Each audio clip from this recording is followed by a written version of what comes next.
আমার না এই পাবলিকের কথা নিয়ে এপিসোড বানাইতে ইচ্ছা করে না একেবারে, কিন্তু বাধ্য হইয়া বানাইতেছি। এর আগে সকাল সন্ধ্যা ঠাপাইতাম সোজা থাকতো, মেলা দিন বাদ দিছিলাম, তাই আবার ল্যাজ বাঁকা হয়েছে। কার কথা কইছি? ও আচ্ছা, ভুলে গেছিলাম। এটা হচ্ছে ওই যে নাম ভুলে গেছি, আন্তর্জাতিক খ্যাতি সম্পন্ন বিখ্যাত সাংবাদিক। আরে না না না না, দিতেছে না, আরেক সাংবাদিক আছে না, আরে না না না না না, ওই যে ভাব সুদায় কথা বলে না, আরে না, দুর্বল বয়স হয়েছে তো, মহা যন্ত্রণা হয়েছে। আরে না না, আরো দেন তো, আরো দেন তো, না না না না না, এই যে হয়েছে আছে আছে আছে, কারণ কারণ কারণ কারণ এটার নামটা কি ব্যান? হ্যাঁ, কি কি কি? আরে না না না, আসল নাম, আসল নাম। মনে পড়িছে মনে পড়িছে। তো এই হালাই কইছে কি, জামাত আর শিবিরের নাকি বাংলাদেশের রাজনীতি আর ইতিহাসে কোনো পজিটিভ ভূমিকা নাই, মানে ইতিবাচক ভূমিকা নেই। সিপিবির আছে কিন্তু জামাত শিবিরের নাই। শুনেন আগে ওর কথা, শুনেন, ওর মুখেই শুনেন, আমার মুখে শোনার দরকার নেই। আমার অ্যানালিসিস যেটা, এটা হলো যে জামাত এবং শিবিরের বাংলাদেশের রাজনীতিতে বা বাংলাদেশের ইতিহাসে পজিটিভ কোনো কন্ট্রিবিউশন নেই, আপনি খুঁজলে পাবেন না। আওয়ামী লীগ বলতে পারবে যে আমি করছি, দেশ স্বাধীন করছি, বা এই যে হাসিনা বলবে আমার বাপ এটা করছিল, রাইট? বিএনপিও বলতে পারবে এই যে শহীদ জিয়া বা খালেদা জিয়া বা এই জিয়া সেই জিয়া এই কন্ট্রিবিউশন ছিল, আমরা সরকারে ছিলাম, এই কন্ট্রিবিউশন আমাদের ছিল। এমনকি ধরেন কমিউনিস্ট পার্টিও বলতে পারবে যে আমরা ওই সময়ে ওই কাজ করছি, রাইট? জামাতের কোনো পজিটিভ কন্ট্রিবিউশন শুনিছেন কি কনফিডেন্স নিয়ে কইতেছে, দেখেছেন? আবার দেখেন, সে বলতেছে পজিটিভ কন্ট্রিবিউশন মানে কি, মানে ধরেন ক্ষমতায় থাকছে, বিএনপির কথা বলতেছে, খালেদা জিয়ার আমলে আর কি। শোনান এডিটর সাহেব, ওই জায়গাটা আবার শোনান। আওয়ামী লীগ বলতে পারবে যে আমি করছি, দেশ স্বাধীন করছি, বা এই যে হাসিনা বলবে আমার বাপ এটা করছিল, রাইট? বিএনপিও বলতে পারবে এই যে শহীদ জিয়া বা খালেদা জিয়া বা এই জিয়া সেই জিয়া এই কন্ট্রিবিউশন ছিল, আমরা সরকারে ছিলাম, এই কন্ট্রিবিউশন আমাদের ছিল। এমনকি ধরেন কমিউনিস্ট পার্টিও বলতে পারবে যে আমরা ওই সময়ে ওই কাজ করছি, রাইট? জামাতের কোনো পজিটিভ কন্ট্রিবিউশন। শুনেছেন, মানে ক্ষমতায় থাকাটা একটা পজিটিভ বিষয়। তো জামাত তো জোট সরকারে ক্ষমতায় ছিল, 2001 সালে যে নির্বাচনে যেটা ক্ষমতায় এসেছিল, সেই নির্বাচন তো জামাত বিএনপি জোট করে ক্ষমতায় এসেছিল। 2জন মন্ত্রীও ছিল জামাতের। বাংলাদেশের ইতিহাসে এরকম 2জন মন্ত্রী ছিল যাদের বিরুদ্ধে একটা ফুটা পয়সার দুর্নীতির হদিশ কেউ বাইর করতে পারে নাই। তাও জামাতের এটা কন্ট্রিবিউশন না, এটা ধর্তব্যের মধ্যে না। কিন্তু ওই বিএনপির আবার আনবে ওই ক্ষমতা থাকার সময়টা, যেহেতু ক্ষমতায় ছিল, তাহলে এটা একটা পজিটিভ কন্ট্রিবিউশন। কিন্তু জামাত আছে, ক্ষমতাতেই আছে, সেটা পজিটিভ কন্ট্রিবিউশন না। একজন সাংবাদিক সে যদি মিনিমাম জার্নালিস্টিক এথিক্স রাখতো, তাতে বলার কথা না, তাই না? পর্বত প্রমাণ ঘৃণা ছাড়া। আচ্ছা, বাদ দিলাম কেয়ারটেকার সরকার, এই আইডিয়াটা কার? এটা তো জামাতের আইডিয়া, এটাও কোনো পজিটিভ কন্ট্রিবিউশন না। না, এই কেয়ারটেকার সরকারের জন্য তো আন্দোলন করছে জামাত, তাও এটা কোনো কন্ট্রিবিউশন না। ওরে প্রশ্ন করেছিল যে জুলাই বিপ্লবে, এটা আবার বিপ্লব বলে না, গণ অভ্যুত্থান কয়, যাই হোক, সেই জুলাই অবদান নিয়ে সেই প্রসঙ্গে বলতেছে, জুলাই কেন, বাংলাদেশের ইতিহাসে জামাত শিবিরের কোনো পজিটিভ কন্ট্রিবিউশন নাই। জামাত এবং শিবিরের বাংলাদেশের রাজনীতিতে বা বাংলাদেশের ইতিহাসে পজিটিভ কোনো কন্ট্রিবিউশন নেই, আপনি খুঁজলে পাবেন না। জুলাইয়ে জামাত শিবিরে 87 জন মারা গেছে, মানে সরকারি হিসাবে 10%, তার একটু বেশি, একটা দল থেকে। তাও এটা কন্ট্রিবিউশন না, মানে এটা যে আসলে এটা ছাত্রলীগ, সেটা ফসাদ করে বের হয়ে যায় মাঝে মাঝে। জামাত শিবিরের জীবন জীবন না, তাই না? তার মৃত্যুর কোনো ওজন নাই, তাই না? সেটা কোনো সংখ্যাও না, যেটা অস্বীকারের যোগ্য। তাই জুলাই বাদ দিলে গত 15 বছরে এই জামাত শিবিরের 240 জন কর্মী নিহত হয়েছে, শহীদ হয়েছে। একই সঙ্গে জামাত নেতাকর্মীদের বিরুদ্ধে 14,000-এর বেশি, শিবিরের বিরুদ্ধে 9,000-এর মামলা হয়েছে, এবং নারী সহ 90,000-এর বেশি নেতাকর্মী কারাগারে ছিল, 90,000-এর বেশি। এটা যথেষ্ট কন্ট্রিবিউশন না? না, আমি বাঙ্গু সেকুলারদের জাউরা বলি এমনি এমনি না, এটা তো জাউরা টু দি পাওয়ার ইনফিনিটি দিতে হবে। আচ্ছা, বাদ দিই, বাংলাদেশে কয়টা দলে ফ্যামিলি ডাইনেস্টি নাই, নিয়মিত কাউন্সিল হয়, সদস্যরা গোপন ব্যালটের নেতা নির্বাচন করে, এমন গণতান্ত্রিক সিস্টেম কয়টা দলে আছে? আওয়ামী লীগ বিএনপিতে আছে, বড় দল বাদ দেই, বিকাশ নুরের দলে আছে নাকি আমতারেকের দলে আছে? আচ্ছা বাদ দেন, এটাও কন্ট্রিবিউশন না ধরলাম। এই দলের তো সবাই 5 ওয়াক্ত নামাজ পড়ে না। কোন রাজনৈতিক দলের A to Z সবাই 5 ওয়াক্ত নামাজ পড়ে। সবাই নামাজ পড়াটা পজিটিভ কন্ট্রিবিউশন না। না, ওই নামাজ পড়ে না, ওর কাছে নামাজ পড়াটা কোনো গুরুত্বপূর্ণ বিষয় না। হ্যাঁ, কিন্তু বাংলাদেশের মানুষের কাছে তো গুরুত্বপূর্ণ বিষয়। যাই হোক, বাদ দিয়ে এটাও।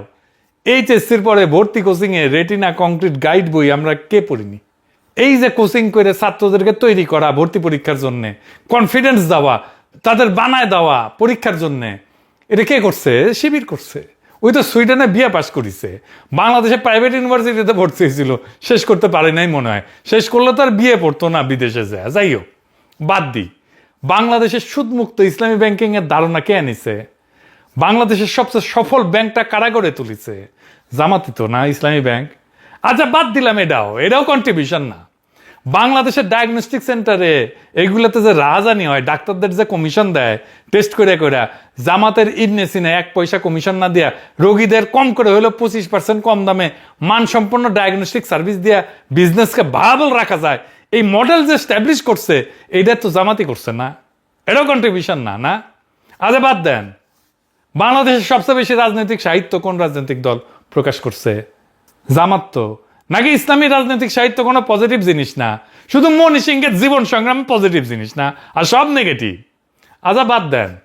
এই যে জামাত একটা কনস্ট্রাকটিভ রেসপন্সিবল অপোজিশনে ভূমিকা পালন করতেছে এখন, এটা পজিটিভ না? আওয়ামী লীগ অপোজিশন হলে তো আগুন জ্বলতো প্রত্যেক সপ্তাহে। সে নিজেই বলছে যে জামাত অপোজিশন থাকলে বিএনপির জন্য সুবিধা।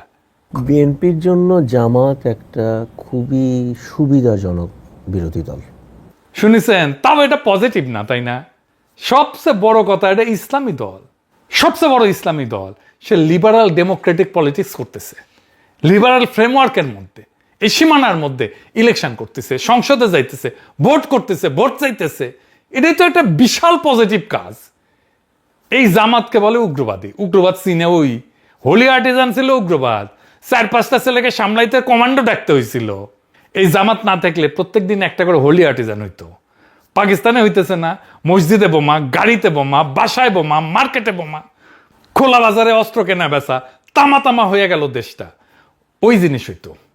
শান্তিতে আছে তো কুরকুরাইতেছে। জামাতের মগবাজার অফিসে যে সকাল সন্ধ্যা সালাম দিয়ে আসা দরকার এই বাঙ্গু সেকুলারদের, যে ভাই আপনারা নিয়মতান্ত্রিক রাজনীতি করতেছেন, সেই জন্য আপনাদের সালাম, ধন্যবাদ। হাসিনার তীব্র দমন পীড়নেও দলটা অনিয়মতান্ত্রিক সশস্ত্র পথে যায় নাই। এই পরিমাণে দমন পীড়ন কোনো বাম দলের উপরে হইলে আগুন জ্বালায় দিত, সবগুলো সশস্ত্র হয়ে যেত। তার ওদের একটা বড় অংশ সন্ত্রাসবাদে যাইত, যত ছোট দল হোক না কেন।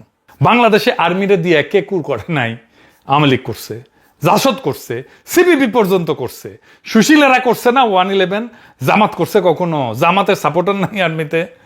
ঢাকা ক্যান্টনমেন্টে ভোট পাইছে কে বেশি কেন্দ্রগুলোতে? জামাত তো জিতছে, তাই না? দাড়িপাল্লা জিতেছে। তারপরে সারাক্ষণ জামাত বেশি, জামাত বেশি, জামাত বেশি, সারাক্ষণ জামাত বেশি। এটা কি মানসিকভাবে সুস্থ? পাগলও তো নিজের ভালোটা বুঝে। যেই দলকে ভোটে আসতে দেওয়া হয়, ভোট করতে দেওয়া হয়, সেই দল নরম হয়, এটা ডেমোক্রেটিক শেপ নেয়, গণতান্ত্রিক একটা শেপ নেয়। যেই দলের সামনে থেকে ভোটের বাক্স সরায় নেওয়া হয়, সেই দল অন্য রাস্তা খুঁজে। সারা দুনিয়াতে এর প্রমাণ আছে। এটারে ইংরেজি বলে ইনক্লুশন মডারেশন থিসিস। ইংরেজি যেহেতু কইছে ঠিকই কইছে, তাই না? মানে ভেতরে নিলে নরম হয়। এই থিসিস কিন্তু ইসলামী দল নিয়ে গবেষণা করতে যে বাইরে হয় নাই, বাইরে হচ্ছে ইউরোপের কমিউনিস্ট আর সমাজতন্ত্রীদের নিয়ে গবেষণা করতে গিয়া। 100 বছর আগে ইউরোপের রাজা বাদশারা ভাবত যে সমাজতন্ত্রীদের ভোটে আসতে দিলে দেশ উল্টায় ফেলবে। আসতে দিল, কি হইল?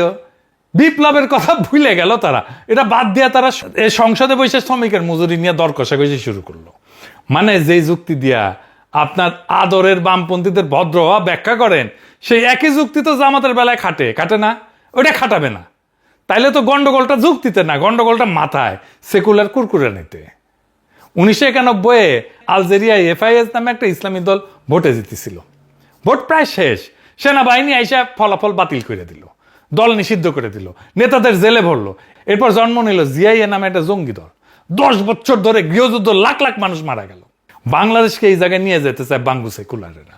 মিশরে 2013 সালে ব্রাদারহুড ভোটে জিতে ক্ষমতায় বসছিল, আপনারা জানেন। সেনাবাহিনী নামাই দিল, রাবা স্কোয়ারে গুলি করে হাজার হাজার মানুষ মারলো, দল নিষিদ্ধ হইলো, নেতাদের ফাঁসির হুকুম হইলো। এরপর কি হইলো?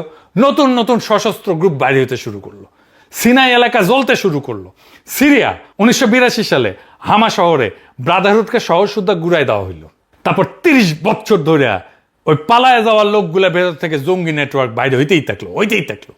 তিউনিসিয়ায় এন্নাহাদা নামে ইসলামী দলটাকে ভোট করতে দেওয়া হয়েছে। 2014 সালে তারা হারলো ভোটে। হারা কি করলো?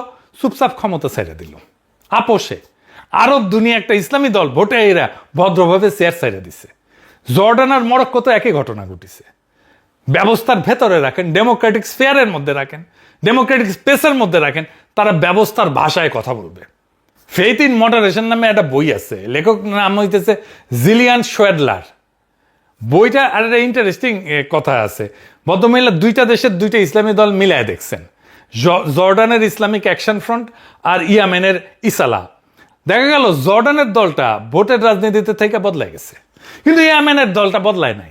দুটোই ইসলামী দল, দুটোই ভোট করে, এটা বদলাইলো আর এটা বদলাইলো না কেন? উত্তর দুইটা। এক নম্বর হইতেছে দলের ভেতরের গঠন কেমন, সিদ্ধান্ত কিভাবে নেওয়া হয়। 2 নম্বর হইতেছে জর্ডানের দলটা তার ভোটের রাজনীতিকে ইসলামের ভাষাতে যুক্তি দিয়ে দাঁড় করাইতে পারছে, ইয়ামেনেরটা পারে নাই। এখন এই দুইটা মাথায় নিয়ে জামাতের দিকে তাকান, ভেতরের গঠন কি? রোকনরা গোপন ব্যালটে ভোট দেয়, নিয়মিত কাউন্সিল হয়, সুরা আছে, বৈশা সিদ্ধান্ত নেয়, ডেমোক্রেটিক্যালি সিদ্ধান্ত নেয়, আর নিজেদের ভোটের রাজনীতিকে ইসলামের ভাষায় ব্যাখ্যা করার আস্ত একটা বইয়ের পাহাড় আছে। মানে ভদ্র মহিলা যেই দুইটা শর্তকে আসল বলতেছেন, জামাতের ওই দুইটাই আছে। এখন একজন গবেষক যদি আগে থেকে বাজি ধরতেন যে কোন ইসলামী দলটা রাস্তা সাইডে বন্দুক ধরবে না, জামাত ওই বাজিতে জিতে যেত। একটা সংগঠন একটা ধর্মপ্রাণ তরুণকে কি দেয়? পরিচয় দেয়, সম্মান দেয়, কাজ দেয়, ভবিষ্যৎ দেয়, একটা আদর্শ দেয়, আর মাথার উপরে জবাবদিহি করার একজন লোক দেয়।